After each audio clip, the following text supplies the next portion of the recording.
Esta es la palabra de fe que predicamos, que si confesares con tu boca que Jesús es el Señor y creyeres en tu corazón que Dios le levantó de los muertos, serás salvo. La Iglesia Tabernáculo de la Fe presenta un mensaje de esperanza.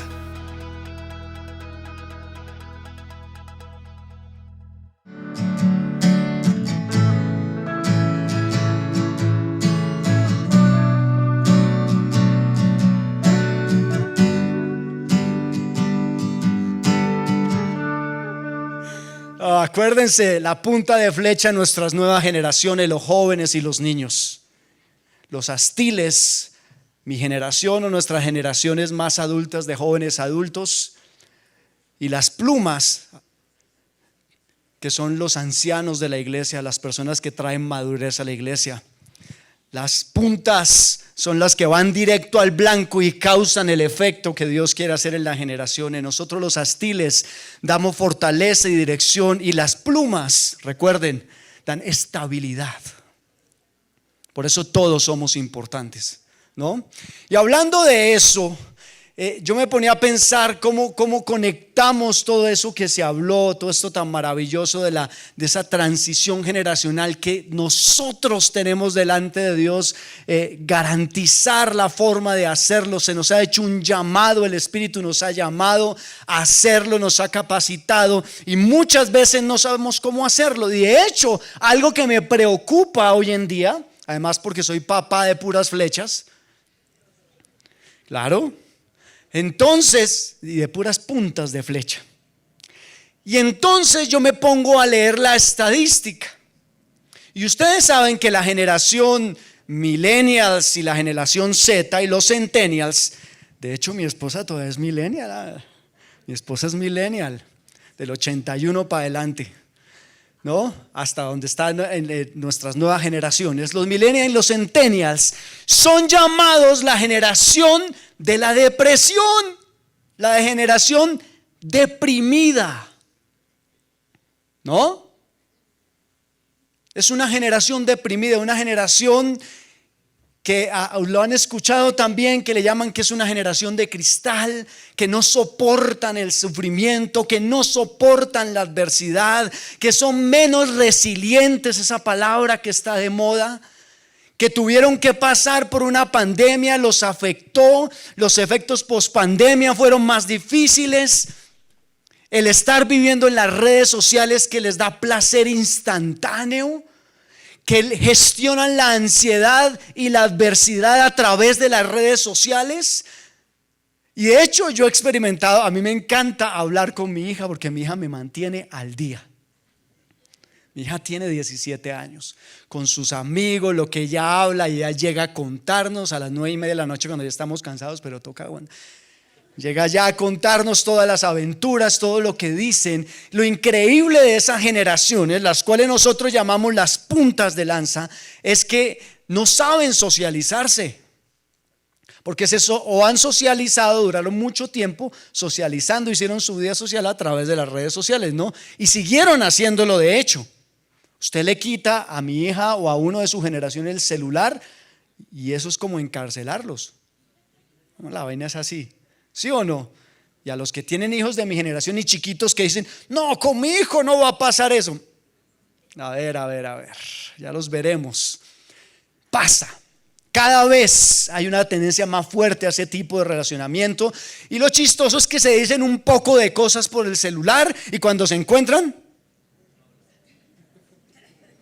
no hablan, y cualquier cosa les afecta porque no saben cómo gestionar la adversidad. De hecho, eso no es exclusivo de las nuevas generaciones. Lo que pasa es que las nuevas generaciones hay una mayor propensión.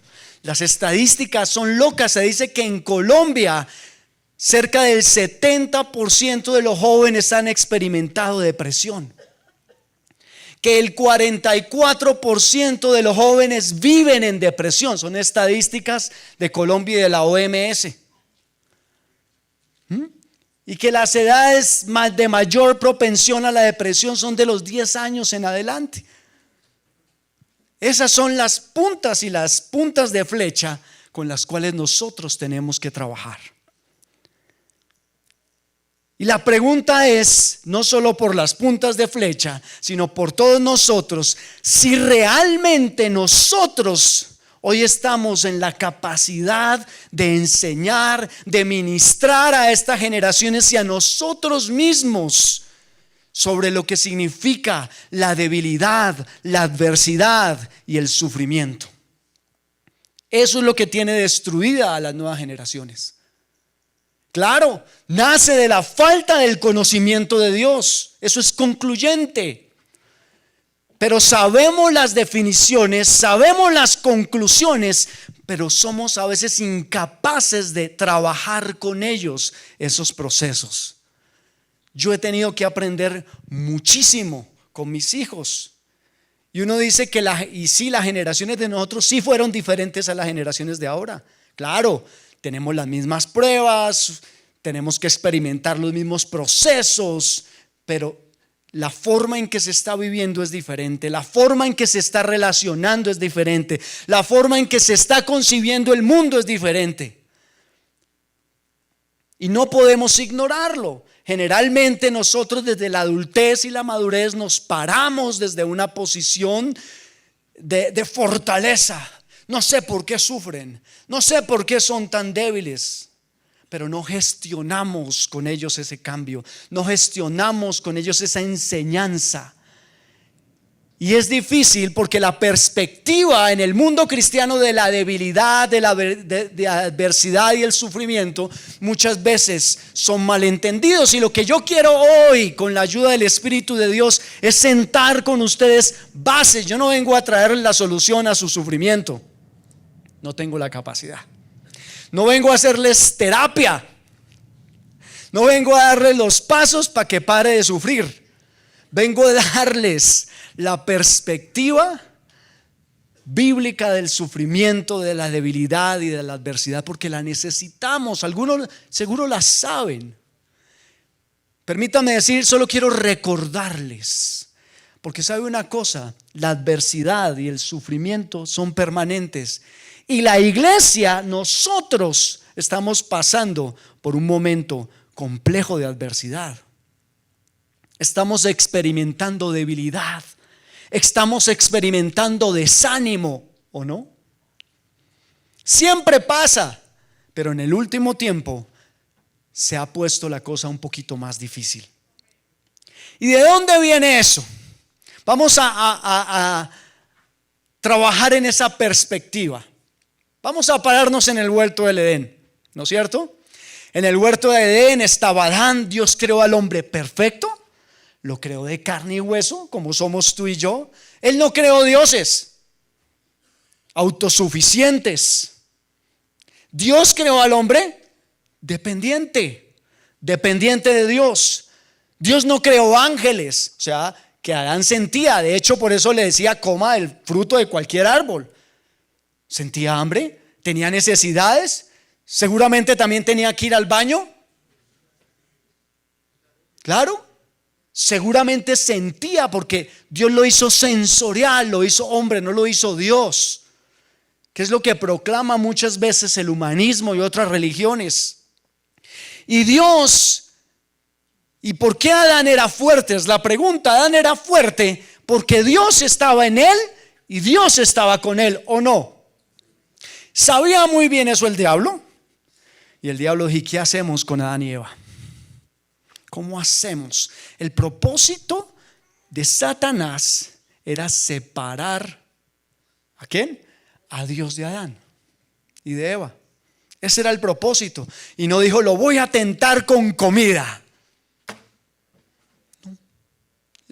No le iba a pasar nada a Adán. No, entonces el diablo pensaría: no, lo voy a hacer con una mujer. No, no se puede tampoco.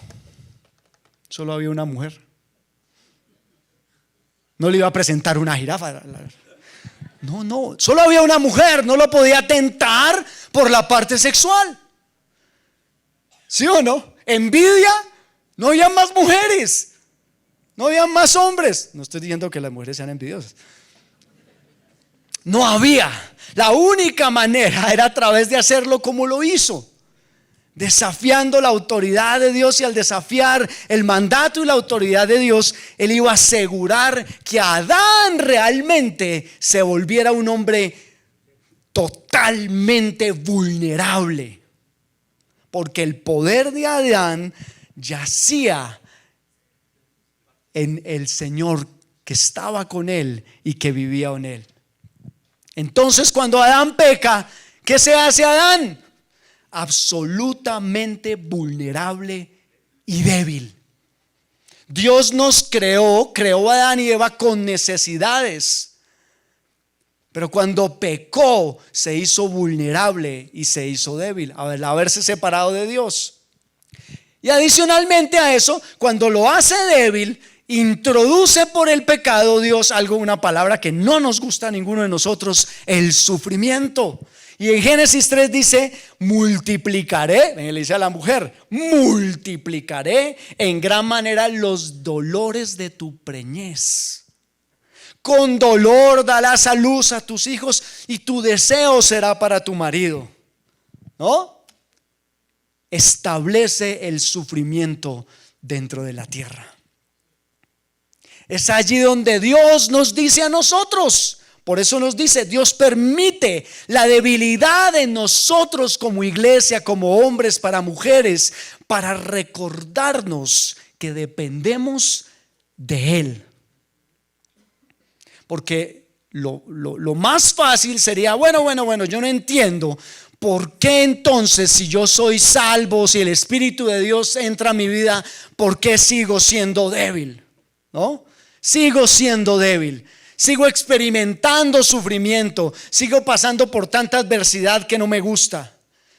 Para los que han estudiado saben que la salvación trae 3 etapas. La primera etapa es la redención, es decir, cuando somos redimidos, cuando te arrepientes de tu pecado, cuando Jesucristo entra en tu vida y Él te salva, te quita la culpa que hay sobre tu vida, lleva sobre Él tus pecados.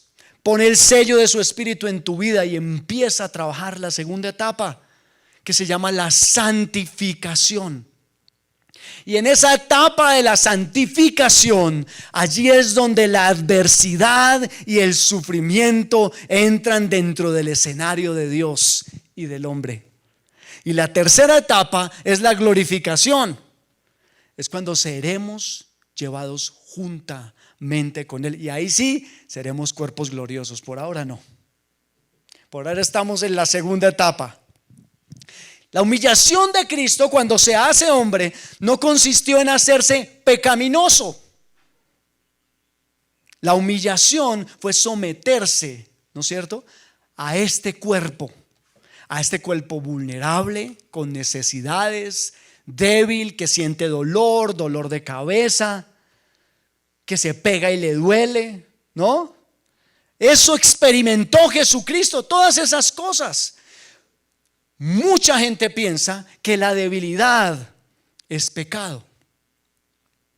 Entonces, si decimos que la debilidad es pecado, decimos entonces que Cristo pecó. ¿No se sintió débil Jesús alguna vez? ¿Ustedes qué creen? Se sintió débil.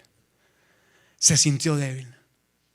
Ahora la pregunta es: ¿por qué dentro de la iglesia nos cuesta tanto la vulnerabilidad y la debilidad? ¿No? Yo vengo de una generación, siempre hablo de mi generación, que es la que yo conozco más, donde nosotros era extraño decir que alguien se sentía triste o mal. Y más si uno era líder o algo, era terrible, pues, débil. Y, hermano, ¿cómo está? No, estoy súper bien. De hecho, uno a veces viene a la iglesia y uno saluda a la gente y todo el mundo está bien. ¿No? ¿No le ha pasado? ¿Cómo está? Súper bien, re bien. ¿Sí o no? La mayoría de gente nos sorprende así. Claro, uno no va a estar diciéndole a todo el mundo sus problemas, eso es claro. Pero es extraño que yo en 14 o 15 años que llevo en la iglesia, ninguna persona en este lugar que he saludado me ha dicho: no la estoy pasando tan bien. Entonces yo pregunto: ¿Esa es la iglesia? Que yo sepa, en la iglesia está llena de enfermos, está llena de personas con depresión, está llena de personas con necesidad, porque eso es la iglesia. Si en una iglesia no hay personas necesitadas, dolidas, viviendo por procesos difíciles, viviendo enfermedad, viviendo depresión, entonces es como si fuera un hospital y estuvieran llenas las camas y todo el mundo estuviera sano. Doctor, ¿y usted por qué está aquí? Le pregunta el doctor. No, doctor, vengo a contarle que estoy sano. Entonces, ¿qué hace acostado en la cama? A veces siento eso que pasa en nuestras iglesias. Y es en el fondo, puede pasar que hay un orgullo espiritual, ¿no? Nada pasa, todo sigue bien, todo está bien. Y cuando de pronto, ¡boom!, separados, con dificultades, con problemas, con sus hijos quizás en drogas, los muchachos deprimidos. Si ustedes vieran todo lo que uno se encuentra cuando empieza a explorar, primero en mi vida y luego en la vida de nuestros hermanos, pero siempre esperamos a que todo estalle, ¿no? Y cuando estalla nos sorprendemos. Pero ¿cómo puede ser? ¿Cómo pudo pasar eso? ¿No nos pasa eso dentro de la iglesia? Nos cuesta asumir la adversidad, la debilidad, la vulnerabilidad. Nos cuesta asumir que necesitamos de otros, que yo necesito de Paulo, necesito de Mario, necesito de Jorgito. Nos cuesta asumir eso. Y les voy a dar un ejemplo respecto a la debilidad. En cierta ocasión, y cuenta una historia de esas que uno lee por internet y de rescatistas y surfistas, un muchacho se estaba ahogando, un muchacho relativamente joven se estaba ahogando. Y estaba una persona al lado de unos surfistas y los surfistas no sabían qué hacer. 2 y 3 surfistas que son profesionales, que conocen el mar, que tienen todas las cosas y no sabían qué hacer, porque le preguntaba a esta persona: pero ¿por qué no van a salvarlo? Por favor, corran a salvar a ese muchacho que se está ahogando. Y ellos decían: tenemos miedo porque si vamos a salvarlo tenemos que pensar muy bien cómo lo hacemos, porque la persona que está ahí tratando de no hundirse está en desesperación, está absolutamente vulnerable y está absolutamente débil. Si vamos y no lo hacemos de la manera correcta, lo que va a hacer es ahogarnos a todos. ¿No les ha pasado? Cuando un niño está desesperado y uno se mete al agua y no tiene piso, una cosa es que usted tenga piso y se agarre, pero cuando no, a usted lo cogen así, para el fondo. ¿Por qué? A causa de la debilidad que está viviendo quien está en desesperación. Entonces, finalmente sacaron a ese niño y demás. Pero ¿a dónde va esto? ¿A qué la debilidad es el ingrediente principal? Es la debilidad lo que en la Biblia se nos dice por el apóstol Pablo, ¿recuerdan? Porque mi poder se perfecciona en tu debilidad. Y ustedes me dirán: nosotros debíamos ser como los surfistas. No, el ejemplo no era que nosotros somos los surfistas. El ejemplo es la desesperación y debilidad que siente el niño al ahogarse. Cuando yo siento desesperación, cuando yo siento debilidad, me aferro a aquello que me puede salvar. Ustedes saben que eso es uno de los principios más fuertes de la oración. Yo no oro por la disciplina espiritual, no debería ser así. No, yo soy disciplinado espiritualmente y oro todos los días y vengo a la iglesia y nos volvemos unos excelentes performers de lo que es el mundo cristiano. Hacemos las cosas bien, las cosas correctas. ¿Está mal? No estoy diciendo que esté mal, solo que la motivación al acercarme cada vez a Dios, la motivación para orar, la motivación para adorar es mi insuficiencia. El único héroe, el único fuerte, El único poderoso en mi vida, en mi casa y en mi iglesia se llama Jesús. Jesús. Y si ese aplauso, déselo a Él. Si tú llevas una vida cristiana hoy desde la debilidad, dice la palabra del Señor en su palabra, que Él resiste a los soberbios, aquellos que se acercan a Dios diciendo, bueno, yo no soy tan malo, yo no tengo tantos problemas, me presento un poquito más limpio que otros. No, a eso lo resiste, pero dice, da una mayor gracia a los humildes. ¿Sabe que esa palabra gracia en ese texto del apóstol Pablo no es la gracia salvífica? Es la gracia santificante. Porque dará mayor gracia. Pero ¿cómo se puede dar mayor gracia si la gracia salvífica es para todos, es por igual y tiene el mismo nivel? Porque la gracia de la que habla el apóstol Pablo ahí es la santificante, la que te desarrolla, la que te hace crecer, la que te hace volver fuerte en tu carácter. Eso pasa. Entonces, cuando trabajo la debilidad desde Dios, son como los músculos del cuerpo también. Uno no sabe qué tan débil es hasta que se enfrenta a la adversidad. Uno sabe que es débil o no, pero sabe cuán débil es cuando se enfrenta a la adversidad.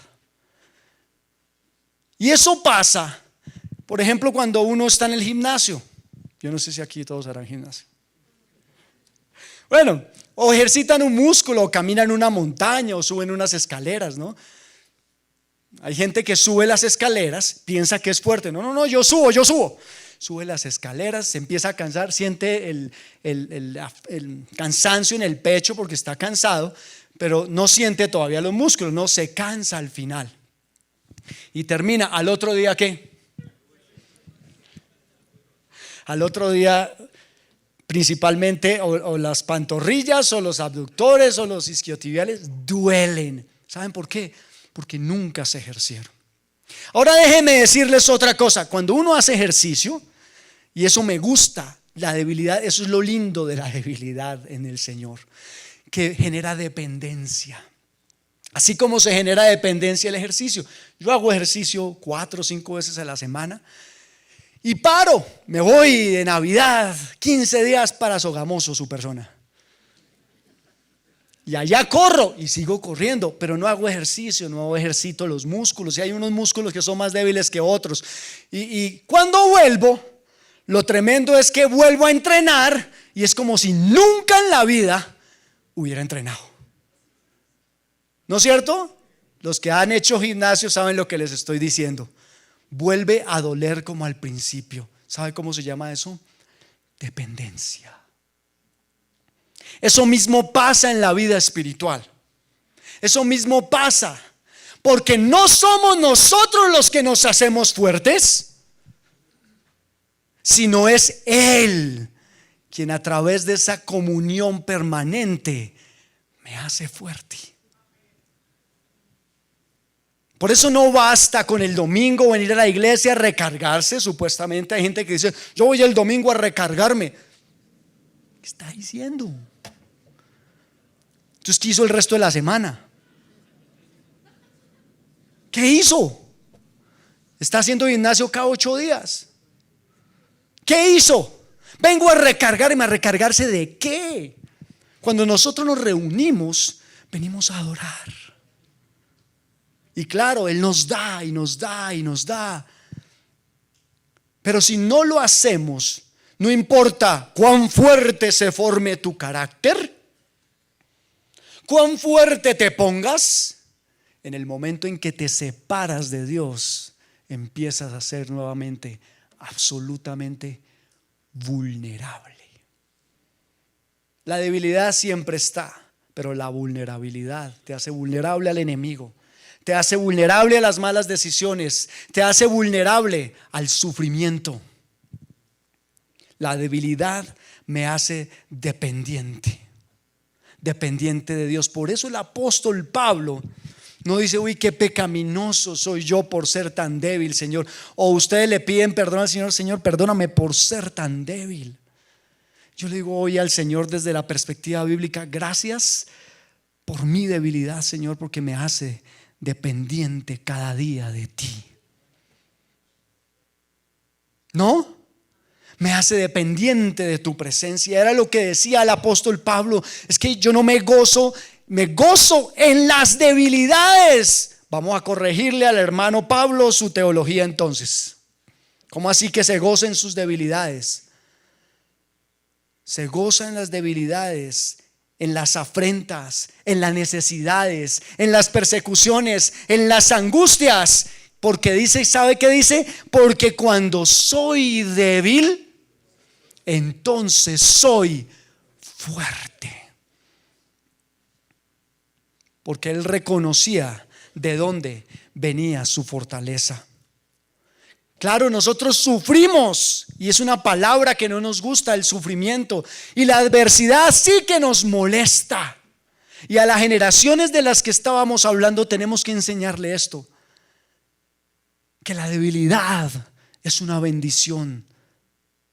La debilidad me permite experimentar la fortaleza de Dios.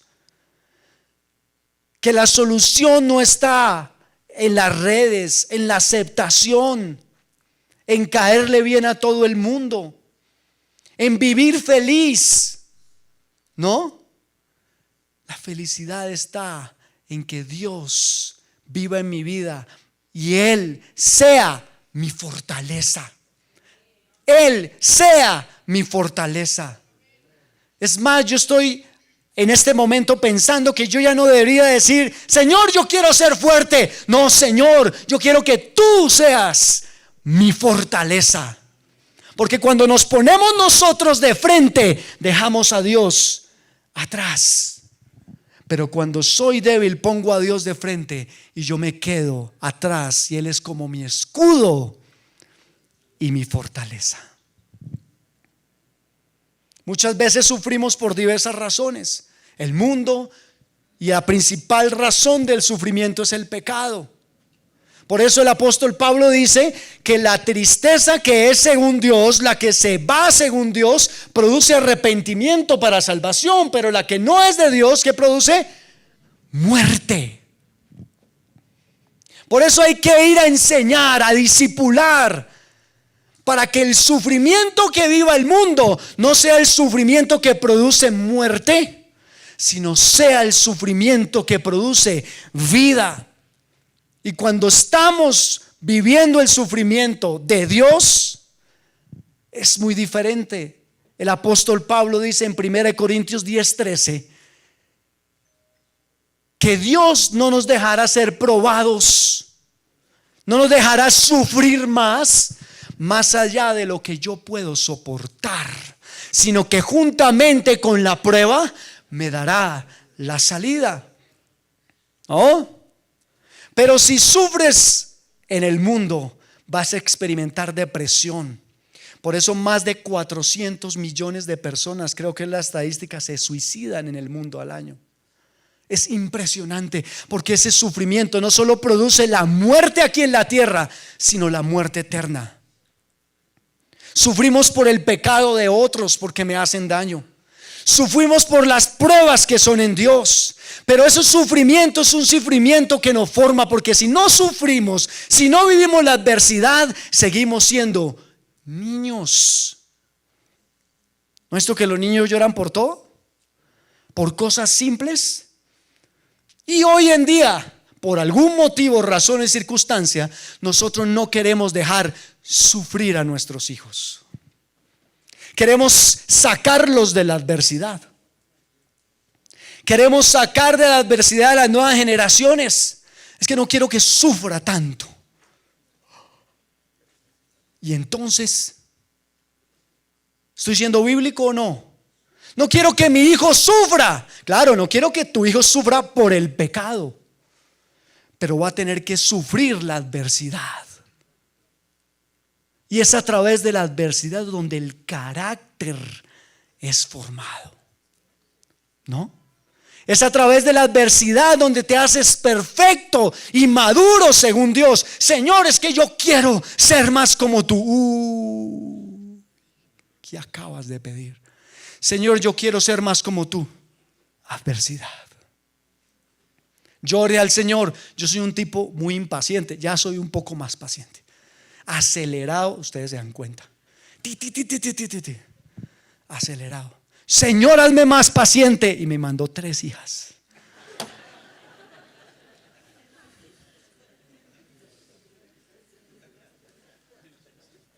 Y querían comprar una perrita en mi casa.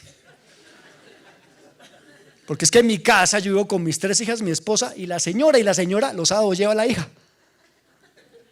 Y llegó mi hermana. Tuve 8 mujeres en mi casa esta semana. Y mi misma esposa a veces le dice a mis hijas, como paréntesis, cállense, ya dejen de hablar tanto. Ya me ve la cara así, yo no digo nada, ¿no? Ella ya ve mi cara, yo. El Señor me ha hecho paciente. Yo amo a mis hijas y a mi esposa. Pero es la adversidad, es el sufrimiento lo que produce en mí un carácter, una madurez, el que no es pasado por la adversidad. Y uno no le puede hacer, ¿cómo es? Atajos a la adversidad. ¿Sabe por qué? Porque vuelve y se la encuentra. Huya, corra de la situación en que está viviendo. Vaya, salga corriendo, no enfrente. No pelee la buena batalla, como le dice Pablo a Timoteo. Tú, como buen soldado, pelea, sufre las penalidades como buen soldado de Jesucristo. No te dice huye de la adversidad. De lo que sí te dice el Señor que huyas es de la tentación, no de la adversidad. Recibe la adversidad como la oportunidad para conocer el carácter de Dios, su amor infinito, su poder, su misericordia. Muchas veces uno no entiende y uno dice, uno ora para que el sufrimiento se vaya. ¿No se han dado cuenta? Uno ve sufrir su familia y dice, Señor, que acabe el sufrimiento. Y Dios, no he terminado con ellos. Señor, que se vaya el sufrimiento. No he terminado contigo. No te dejaré hasta que seas perfecto. Yo comencé la buena obra en ti, la perfeccionaré hasta el día de Cristo. Pero no entiendo. Bástate mi gracia. Bástate. Si es difícil vivirlo, Él lo sabe. Él dijo, porque no hay un sumo sacerdote, no tenemos un sumo sacerdote, lo dice Hebreos, que no haya sido probado en todo pero sin pecado, sino uno que puede compadecerse de nuestras debilidades. Jesús sufrió estrés, Jesús lloró, Jesús fue traicionado, fue golpeado. ¿Cómo no va a entender Él lo que vives? Pero dice que por ese sufrimiento Él fue perfeccionado en obediencia. En obediencia. ¿Cómo vamos a hacer nuestra oración hoy? Señor, quita el sufrimiento. ¿Cómo vas a orar de ahora en adelante? ¿Ves las perspectivas cómo cambian? Como cristianos estamos acostumbrados a orar como oraría un humano, el humanismo. Yo quiero ser fuerte. No, el Señor es mi fortaleza, dice el Señor. Yo no debería estar sufriendo. Mi poder se perfecciona en tu debilidad. A través de la adversidad yo formo tu carácter. ¿Sabe qué? Dice la palabra del Señor, muchas son las aflicciones del justo y de todas ellas lo librará el Señor. No dice cuándo. Yo quisiera traerles una palabra de esperanza y decir hoy, vamos a orar porque termine el sufrimiento y la adversidad. No soy Dios. Vamos a orar para que Dios te dé la entereza, te dé la fortaleza, te dé el upomone, la paciencia para resistir, te dé la perseverancia, te dé la fe, te dé la humildad para humillarte delante de Él y decir, no entiendo, pero aquí estoy. No entiendo y quiero que tu gracia me baste, Señor. Cuando eso pasa, quizás, y no lo sé yo, saldrás del desierto en el que has entrado como un hombre perfecto, maduro. Y saben una cosa, vendrán quizás más fuertes y peores. Porque no nos gusta entender que tendremos la aflicción y nos gusta escuchar el versículo: en el mundo tendréis aflicción, pero yo he vencido al mundo. Y esta es la victoria que ha vencido al mundo, nuestra fe. Pero no dice cuándo. Puede ser toda la vida, puede ser, y no lo entendemos y nos resistimos. Pero cuando dejas de resistirte y simplemente como un niño te echas sobre sus brazos, sufres, pero tu sufrimiento, y en el medio de tu sufrimiento surge algo extraordinario, y es el gozo de tu Señor. El oro, dice el apóstol Pablo, aunque perecedero, se acrisola con el fuego. Así también la fe que ustedes tienen vale mucho más que el oro a ser acrisolada por las pruebas, porque demostrará que es digna de aprobación, gloria y honor cuando Jesucristo se revele. La intensidad del sufrimiento está conectado a la forma en como yo respondo al sufrimiento. Yo puedo responder al sufrimiento siendo víctima. Y cuando uno sufre se victimiza, ¿o no? Es que me pasa esto, es que pasó esto, es que el culpable es eso, es que no debe haber pasado esto, es que no fui yo. Nos victimizamos y al victimizarnos, eso cataliza el sufrimiento, lo hace más fuerte, invivible, insoportable y te destruye. Te ancla al pasado, no te lleva al futuro. Te ancla al pasado, no te lleva al futuro. Es por eso que la adversidad nos manda a mirar al Señor, y cuando miramos al Señor ponemos los ojos en Él. Al poner los ojos en Él ponemos la mirada hacia adelante, no hacia atrás. La adversidad libera el propósito de Dios para tu vida. ¿O cuántos me dicen que la vida de los grandes héroes de la Biblia fue fácil? Moisés, 40 años arriando cabras en el desierto. ¿Y de dónde huyó? De Egipto. ¿Y de dónde regresó? A Egipto. 40 años. Yo llevo sufriendo 9 meses, 10 meses, 3 años. Sí, Moisés 40. Pero cuando vio la santidad de Dios, cuando vio la manifestación de Dios, se humilla y obedece, porque el sufrimiento y la adversidad deben conducirme hacia la obediencia. Obedece, y cuando obedece se sujeta, se humilla, reconoce su debilidad, su vulnerabilidad. Dios desata el propósito de Moisés y lo lleva a hacer cosas poderosas y maravillosas. Yo no creo que Moisés la haya pasado bien esos 40 años. José, ese sí que ni entendía lo que le pasaba. Finalmente huyó.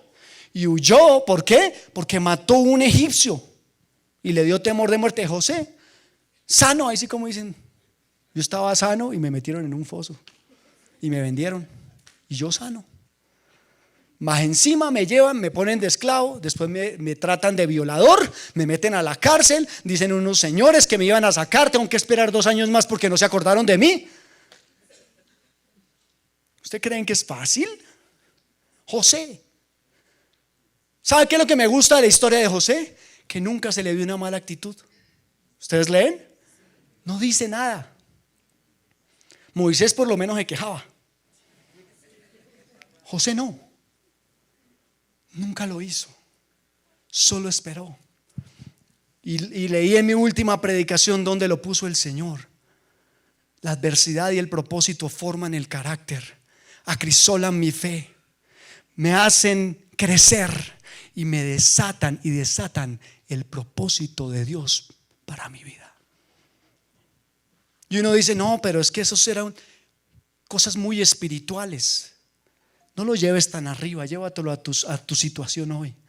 La situación quizás económica, de salud, de problemas en familia, cualquiera que sea tu adversidad, Dios está acrisolando tu fe, formando tu carácter. Y aunque pienses que no vas a salir, la promesa del Señor es que juntamente con la prueba te dará la salida. El sufrimiento y la adversidad te dan esperanza. Y la esperanza no avergüenza, dice la palabra del Señor, porque el amor de Dios ha sido derramado por nuestros corazones por el Espíritu Santo. Dios quiere hoy que tú dependas de su amor. Y a veces no nos gustan los procesos. A las nuevas generaciones de las que hablábamos ahora no les gustan los procesos. Quieren ya. ¿O no? A nosotros tampoco. Y el sufrimiento es uno de esos procesos y la adversidad que el Señor usa. Y no dejará de usar. Es uno de esos diseñados por el Señor para desatar en ti y hacer de ti el hombre que Él quiere hacer de tu vida y la mujer que tú quieres hacer de tu vida. Siempre cuando entramos en el reino eterno de Dios, cuando entramos en su amor, ¿saben qué? Va a haber oposición y persecución. Sí.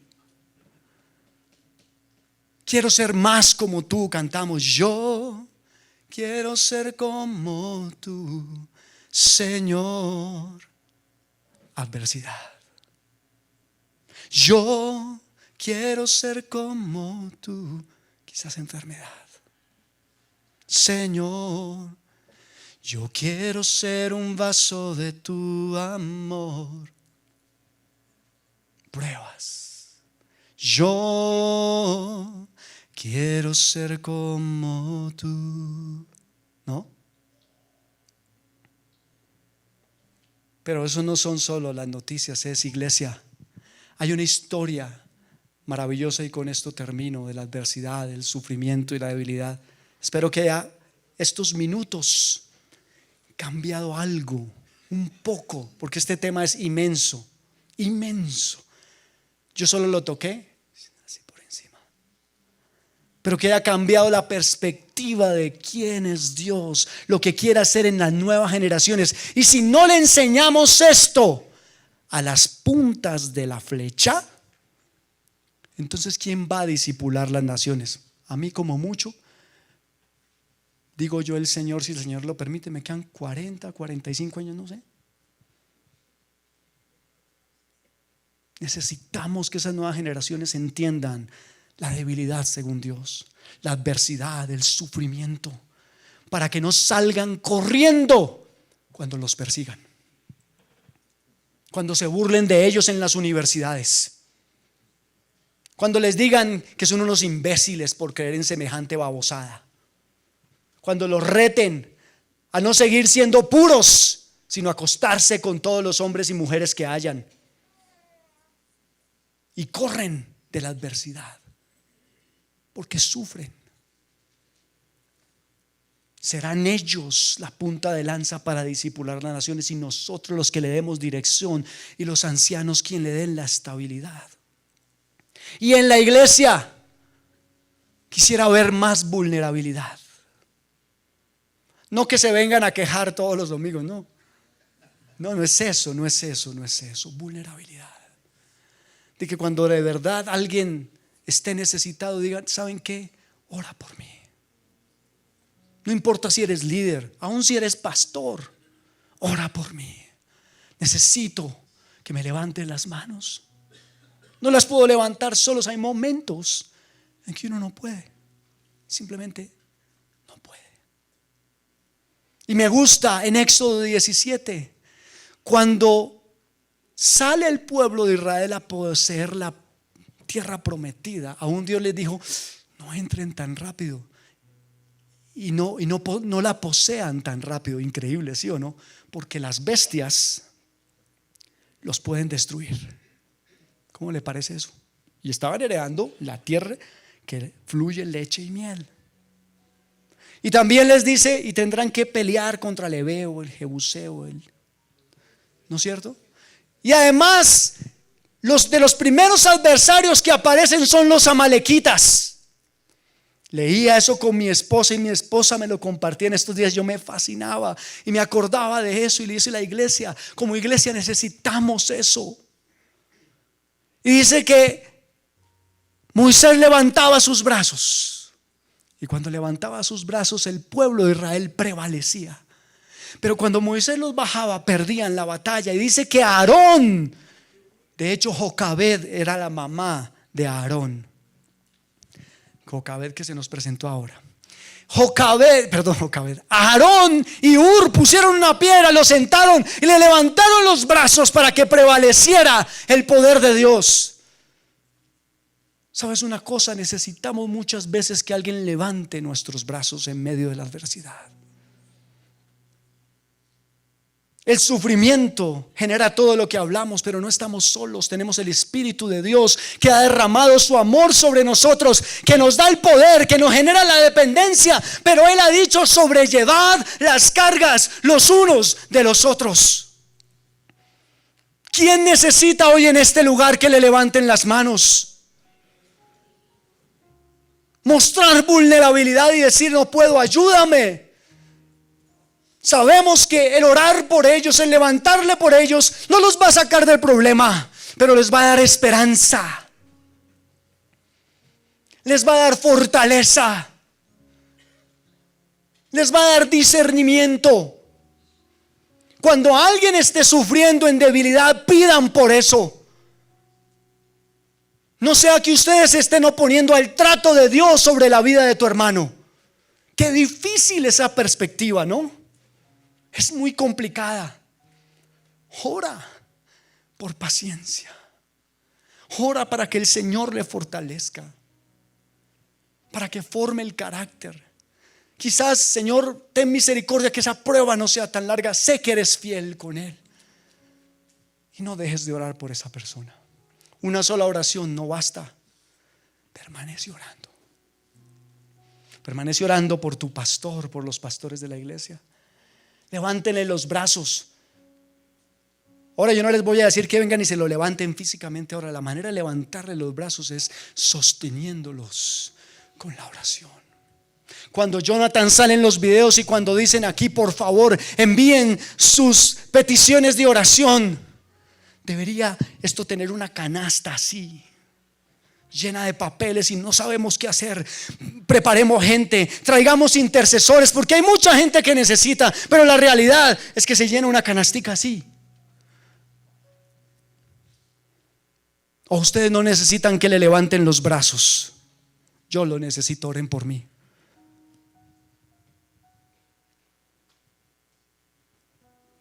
La adversidad es una bendición. Difícil, pero allí veo a Dios. Veo su ternura, veo su amor, veo su restauración. Deja que Él obre. No te resistas. Ama el proceso aunque duela. Vívelo con Él. Humíllate bajo tu poderosa mano y Él te exaltará. Lo que sea que estés viviendo. Él no te va a decir: eso fue por tus errores, eso fue por tu pecado. No, el Padre está con los brazos abiertos. Y si tú vienes a Él diciendo: perdón, Señor, me equivoqué, fue mi decisión, fue mi culpa. Él es un Padre, Él es bello y te levanta. Pero ¿qué tiene que ver en ti? Humillación. Aquí estoy, Señor. Y Él pelea esas batallas por ti. Me gusta esa canción. Dice que Él adereza mesa delante de mis angustiadores.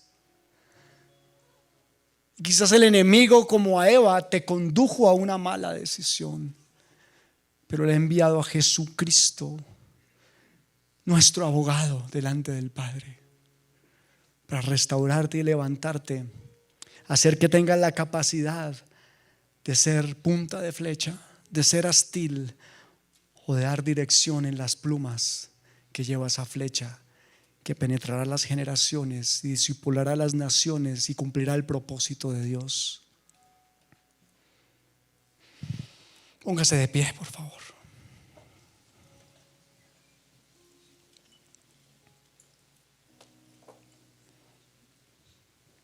Segunda de Corintios 4:17 dice: por tanto, no desmayes. Aunque nuestro hombre exterior se va desgastando, el interior, no obstante, se renueva día en día. Porque esta leve tribulación momentánea produce en nosotros un cada vez más excelente y eterno peso de gloria. Sed sobrios y velad, porque vuestro adversario el diablo anda como león rugiente buscando a quien devorar, al cual resistid firmes en la fe, sabiendo que los mismos padecimientos que ustedes están sufriendo hoy se van cumpliendo en todos los que amamos a Dios en todo el mundo. Pero el Dios de toda gracia, que nos llamó a su gloria eterna en Jesucristo, después de que hayas padecido un poco, Él mismo os perfeccione, fortalezca y establezca. ¿Quién es tu fortaleza? Él es nuestra fortaleza. Cierra tus ojos un momento allí. Padre, aquí estamos vulnerables, débiles, Señor. Cuánto necesitamos humillarnos delante de ti. Mira a tu iglesia, Señor, hoy que trae una confesión en su labio. Vamos, este es un momento especial. Trae tu debilidad, trae tu vulnerabilidad delante de Él. Señor, quizás he tomado malas decisiones en mi vida. No he hecho lo que tenía que hacer, pero no quiero seguir mirando atrás. Quiero mirar contigo hacia adelante. Quizás me equivoqué en ese negocio, me equivoqué tomando una decisión emocional, me equivoqué con mis hijos, me equivoqué con mi esposa, me equivoqué en mi trabajo, fui deshonesto, Señor, he vivido adversidad a causa mía, han venido pruebas, Señor. Pero aquí estoy, Señor, como ese hijo que redimiste y que amas, Señor, al cual miras a través de los ojos de tu misericordia. Y aquí estoy, dile: aquí estoy, Señor. Hoy en el nombre de Jesús yo clamo, Padre, por tu iglesia, por aquellos que se hacen débiles para ser fuertes en ti, por aquellos que se hacen vulnerables, no ante el mundo, no ante el enemigo, sino vulnerables ante la presencia del Santo. Aquellos que hoy desnudan su corazón, su mente, y no cuestionan, dejan de cuestionar, porque retumba en sus corazones algo que dice: bástate mi gracia. Quizás hoy estás diciendo: es que no lo soporto más. Señor, yo te pido por aquellos que hoy dicen: no puedo más, para que les des fortaleza, para que les des entendimiento, para que ellos formen contigo ese carácter que es como el de Cristo, para que la santidad crezca en ellos, para que la sujeción y la dependencia a ti siga creciendo, Señor. Ayuda, Señor, a los pastores de esta iglesia que han llevado una pesada carga y muchas veces dicen: no puedo más. Quizás dicen: estoy cansado, no veo cómo hacer esto o aquello. Padre, fortalécelos, Señor, en Cristo Jesús. Que sus fuerzas sean como las del búfalo, Señor. En medio de la adversidad haya gozo, Señor. En medio de la adversidad y el sufrimiento encuentren un cántico nuevo en sus labios y danza, Señor, para ti. Señor, restaura lo que ha estado dañado, Señor, y que ese leve y momentánea dificultad empiece a producir en ellos el peso de tu gloria. Levántelo, Señor, que ellos no sigan mirando hacia atrás, que hayan tomado el arado, vayan contigo mirando hacia adelante y no miren lo que quedó atrás, sino que miren lo que viene adelante, Señor. Que ellos puedan tomar decisiones hoy. A partir de hoy empiecen a tomar decisiones en ti que cambien su destino, Señor. Tú cambiarás el destino de muchos de los que están en este lugar. Aquellos que se sujetan, aquellos que se humillan, aquellos que te buscan, aquellos que te obedecen. Dile ahí al Señor: yo lo haré, Señor. Yo determino hacer esto o aquello. No temeré porque tú estás conmigo. No temeré, Señor, porque tú me llevas, Señor. Tú vas de gloria en gloria, y cuando tú vas de gloria en gloria me llevas conmigo, Señor. Oro por el tabernáculo para que vaya de gloria en gloria. Trae sanidad a estos corazones. Trae libertad a estos corazones. Oh Señor, que nos podamos levantar las manos los unos de los otros, como Aarón y Hur levantaron las de Moisés. Señor, levanta a aquellos que están haciendo duelo. Señor, fortalece, Señor. Solo tú conoces, Señor. Levanta, tú sabes tratar con cada uno de ellos, Señor. No hay fórmulas. El lenguaje del amor lo tienes tú, Señor. Trabaja en ellos, Padre, como has trabajado también en mi vida. Lo confesamos en el nombre de Jesús. Sí, Señor. El Tabernáculo de la Fe presentó un mensaje de esperanza.